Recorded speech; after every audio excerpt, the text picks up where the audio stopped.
본 단원에서는 역사적으로 존재했던 다양한 이데올로기와 현재 남은 자유주의 그리고 자유주의의 미래의 이야기를 담은 환멸과 AI의 발전에 따른 인간의 일자리의 변화에 관한 일에 대한 이야기를 해보려 한다. 첫 번째 주제는 환멸에 관한 것으로 인간은 사실, 숫자와 방정식보다는 이야기 안에서 생각한다.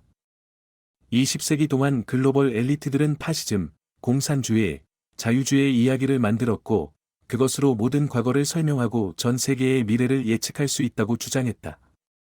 하지만 제2차 세계대전을 거치며 파시즘의 이야기가 나가떨어졌고, 그 이후 공산주의의 이야기가 무너지면서 자유주의의 이야기가 인류의 과거에 대한 지배적인 안내자이자 세계의 미래를 위한 필수적인 매뉴얼로 남았다. 하지만 2008년 세계 금융위기가 닥친 이래 전 세계 사람들은 자유주의 이야기에 점점 환멸을 느끼게 되었다. 영국의 브렉시트 국민투표와 도널드 트럼프의 당선으로 뚜렷이 각인된 해였던 2016년은 이러한 환멸의 파도가 서유럽과 북미의 핵심 자유주의 국가들까지 닿은 순간임을 의미했다. 지금 자유주의자들은 어떻게 해서 역사가 예정된 경로에서 벗어났는지 이해하지 못하고 있다. 그리고 실제로 많은 자유주의자들은 브렉시트와 도널드 트럼프의 당선이 인류 문명의 종언을 예고한다고 우려한다. 자유주의 정치체제는 인류가 산업시대를 거치면서 증기기관, 정유공장, 텔레비전으로 대표되는 세상을 관리하기 위해 구축된 것이었다. 하지만 민주주의 체제는 AI의 부상으로 블록체인 혁명 같은 후속 충격에는 대처할 준비도 거의 돼 있지 않은 상태다.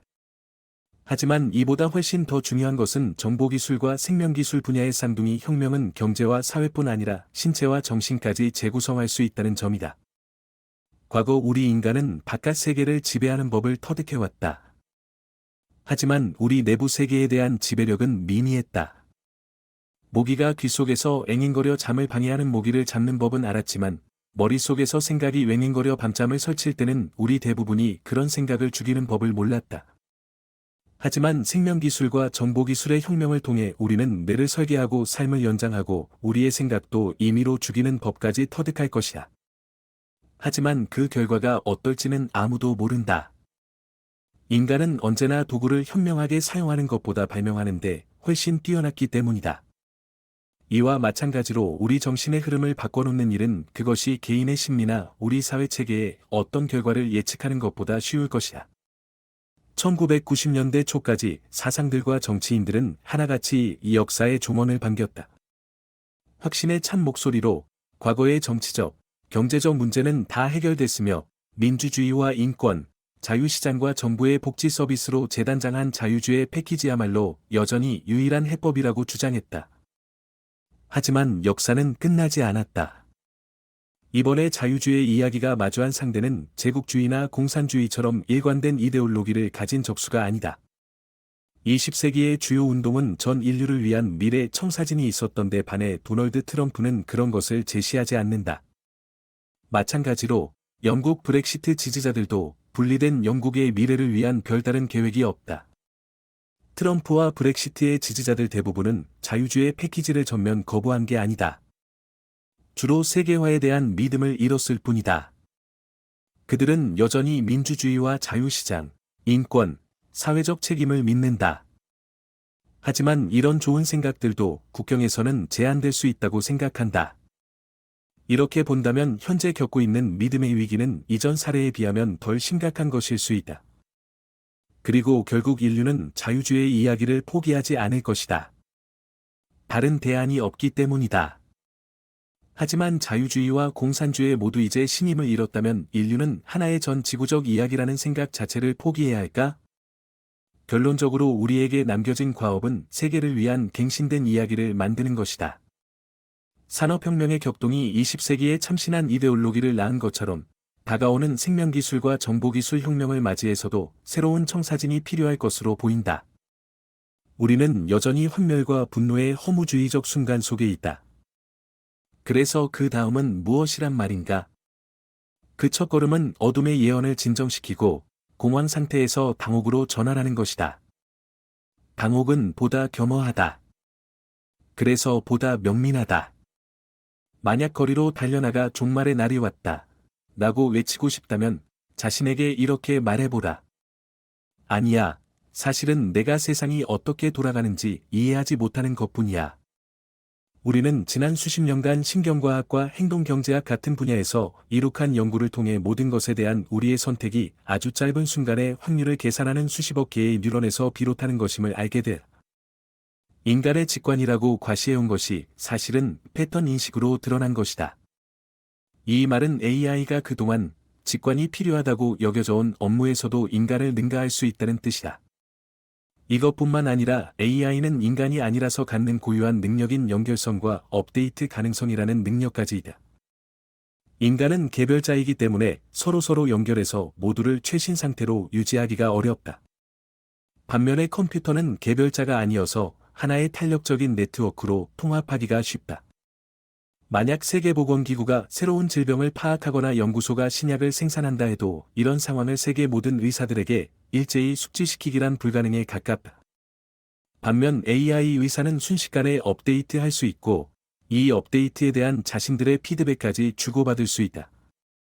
이런 연결성과 업데이트 가능성이 가져다줄 이점은 너무나 커서 최소한 일부 분야의 일자리에서는 설사 개별적으로는 어떤 사람들이 여전히 기계보다 낫다 해도 인간 노동자 전부를 컴퓨터로 대체하는 것도 무리가 아닐 수 있다. 이러한 상황 속에 인간 사회가 누릴 혜택은 막대해 보인다. AI 의사는 수십억 명의 사람들에게 훨씬 저렴하면서도 훨씬 질 좋은 의료 서비스를 제공할 수 있을 것이다. 따라서 단지 사람의 일자리를 보호한다는 이유로 자동화를 막는 것은 터무니없는 일이 될 것이다. 결국 우리가 보호해야 할 궁극의 목표는 사람이지 일자리가 아니다. 인간의 창의성은 자동화가 넘기 어려운 장애물이다. 음악을 만드는 작곡가와 뮤지션, 가수, DJ는 여전히 피와 살로 된 인간이어야 한다. 완전히 새로운 음악을 만들기 위해서만이 아니라 가늠할 수 없을 정도로 많은 가능성 중에서 선택하기 위해서라도 우리는 그들의 창의성에 의존한다. 그리고 현대 세계에서 이러한 예술은 보통 인간의 감정과 결부되어 있다. 하지만 감정이라는 것도 어떤 신비로운 현상이 아니다. 생화학적 과정의 결과물일 뿐이다. 따라서 그리 멀지 않은 미래의 기계 학습 알고리즘은 우리 몸의 겉과 내부에 장착된 센서를 통해 생체 측정 데이터를 분석해서 개인별 성격 유형과 바뀌는 기분을 알아낸 후 특정한 노래가 우리에게 어떤 감정적 영향을 미칠지 계산할 수 있을 것이다. 그렇다고 인간의 생화학 체계만 알면 위대한 예술이 나올까요? 답은 예술을 어떻게 정의하느냐에 달렸다. 예술이 인간의 감정보다 더 깊은 무엇에 관한 것이라면, 그리고 우리의 생화학적 진동 너머의 진실을 표현해야 한다면, 생체 측정 알고리즘은 그리 뛰어난 예술가가 되지 못할 수도 있다. 하지만 그 점에 관해서는 대부분의 인간 예술가도 사정은 같다. 예술에서 의료에 이르기까지 모든 분야의 일자리 다수가 사라져도 새로운 인간 일자리의 창출로 상쇄될 것이다. 하지만 그렇게 생겨난 새로운 일자리는 모두 고도의 전문성을 필요로 할 가능성이 높고, 따라서 비숙련 노동자의 실직 문제를 해결할 수는 없을 것이다. 그런 일자리를 메울 사람을 재교육하기보다 아예 새로운 인간 일자리를 창출하는 것이 더 쉬운 일로 판명될 수 있다. 결과적으로 인간의 일자리가 많이 생긴다 해도 새로운 무용 계급의 부상은 불가피할지도 모른다. 더욱이 남은 인간 일자리도 결코 미래 자동화 위협으로부터 안전할 수 없을 것이다. 기계 학습과 로봇은 계속 개선될 것이기 때문에 어쩌면 어제의 AI 조수가 내일의 감독관으로 변신할 수도 있을 것이다. 하지만 그렇다고 현실에 안주할 수는 없다. 새 일자리가 사라진 일자리를 충분히 메워줄 거라고 가정하는 것은 위험하다. 이전의 자동화 물결 기간에 그런 일이 일어났다고 해서 21세기에 아주 다른 조건 아래서도 같은 일이 반복될 거라는 보장은 없다. 21세기 정보기술과 생명기술이 인류에게 제기한 과제들은 이전 시대의 증기기관과 철도, 전기가 제기한 것들보다 훨씬 더 크다. 만약 이번에 실패하면 핵전쟁이나 유전공학에 의한 괴물, 생태계의 완전한 붕괴를 초래할 수도 있다. 따라서 우리는 산업혁명에 직면했을 때보다 더 잘해야 한다. 실직 자체를 막는 것은 매력적이지 않을 뿐더러 현실적으로 가능성이 낮은 전략이다.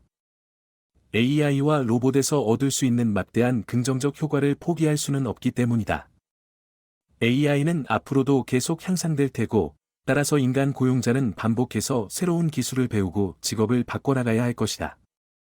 이때 정부가 개입해서 평생 교육 분야를 보조하고 불가피한 전직 기간에 필요한 사회 안전망을 제공해야 한다. 인간이 작업장에서는 AI와 경쟁할 수 없더라도 소비자로서는 늘 필요할 것이기 때문에 앞으로도 경제적으로 사회와 무관한 존재가 되지는 않을 거라고 주장할 수도 있다. 하지만 미래 경제가 우리를 소비자로서조차 필요한 존재로 여길지는 결코 확실하지 않다. 실제로 이미 광고 사업에서도 가장 중요한 고객은 사람이 아닌 일개 알고리즘, 즉 구글 검색 알고리즘이다. 구글 검색 알고리즘은 아이스크림 판매자의 웹페이지 순위를 매기는 데 관한 대단히 정교한 취향을 갖고 있다. 가장 크게 성공하는 아이스크림 판매자는 가장 맛있는 아이스크림을 생산하는 사람이 아니라 구글 알고리즘이 최상위에 올려놓는 사람이다. 그러니 인간이 생산자로서도 소비자로서도 꼭 필요한 존재가 아니라면 우리는 새로운 사회적, 경제적 모델을 최대한 빨리 개발해야 한다. 그리고 이런 모델들은 일자리보다 인간을 보호한다는 원칙을 따라야 한다. 보편 기본 지원은 기본적인 인간의 필요를 돌본다는 뜻이다. 하지만 합의된 정의는 없다. 역사상 모든 문화는 자기 기준에 따른 추가적인 필요를 기본으로 규정했다. 실제로 오늘날 유럽에서 고상한 교육과 의료 서비스는 인간의 기본적 필요로 간주된다. 인간의 기본적 필요를 두고 어떤 정의를 따르든 일단 한번 누구에게나 그것을 무료로 제공하면 사람들은 그것을 당연시하게 될 것이다. 그 다음에는 기본이 아닌 호화 자율주행 차량 혹은 생명공학적으로 증강된 신체와 같은 사치를 두고 치열한 사회 경쟁과 정치적 투쟁이 집중적으로 일어날 것이다. 그 결과 부유층과 빈곤층 간의 격차는 점점 커질 뿐 아니라 사실상 메울 수 없게 될 것이다. 호모사피엔스는 만족을 위해서만 설계되지는 않았다. 인간의 행복은 객관적 조건보다는 우리 자신의 기대에 더 크게 좌우된다. 하지만 기대는 조건에 적응하기 마련이다. 상황이 좋아지면 기대도 높아지며 그 결과 여건이 극적으로 좋아진 후에도 이전처럼 불만족스러운 상태가 된다.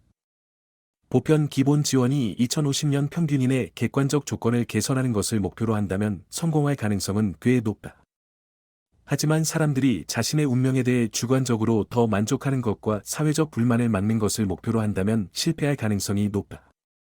그리고 그 목표를 진정으로 달성하려면 보편 기본 지원은 다른 의미 있는 추구에 의해 보완돼야 할 것이다.